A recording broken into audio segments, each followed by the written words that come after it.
educator at gusto kong i-present sa inyo ngayon ang tinatawag nating VLOOKUP function.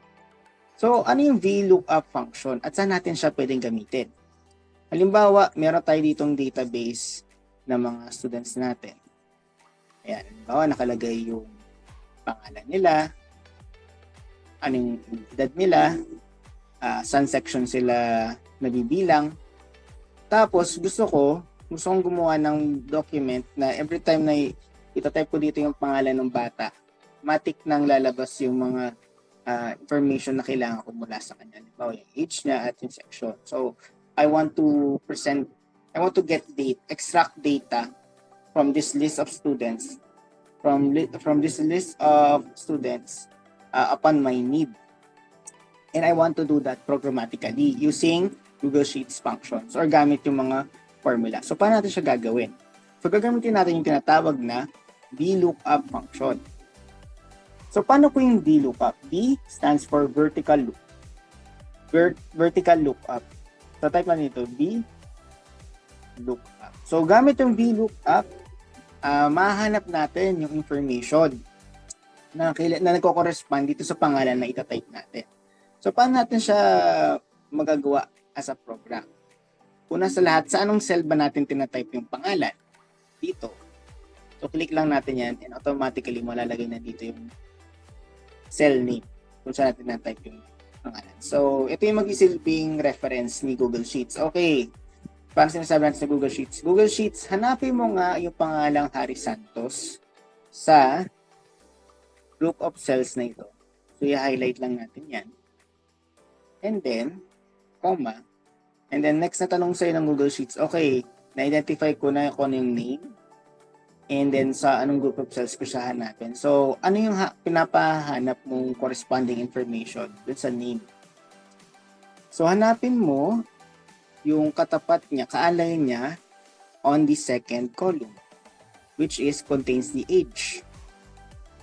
Tapos type naman natin dito yung tinatawag nating false. So kung halimbawa, hindi na natin siya, wala talaga siya doon, mag-return lang ng false yung ating data.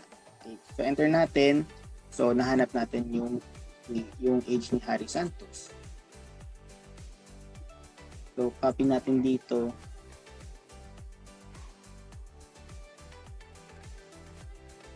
Hermione Reyes, ayan, di ba nagbabago yung kanyang age corresponding dun sa database na meron tayo. Ngayon, you might be asking, bakit di na lang namin tignan dun sa list? Pwede naman, pero this is just an example. In real life, ang list ng mga students, hundreds yan. Minsan thousands pa. So, hanapin mo pa yun isa-isa, titignan mo pa isa-isa. Kung meron namang formula na mas mapabilis at mas magiging efficient yung pagtatrabaho natin. Bakit hindi na lang doon yung gamitin? One time lang naman yung pag-encode ng formula and after that, mas mapabilis na yung work natin.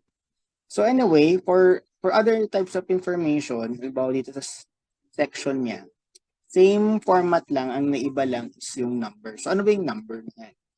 Halimbawa it corresponds on the number of the column. So number 1 is ano ba yung first column? It contains the names of the students.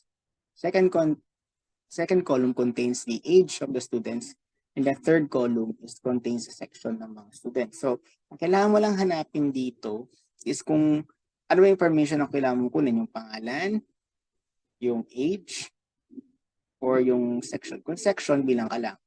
1, 2, 3. So, ito yung third. So, type mo lang 3. Kaya siya naging 3. Okay, so yun lang po. Maraming salamat. So, sana po makatulong po itong ginawa kong formula at presentation para sa inyong mga teachers para mas madali po yung ating pagtatrabaho as a teacher. So maraming salamat po.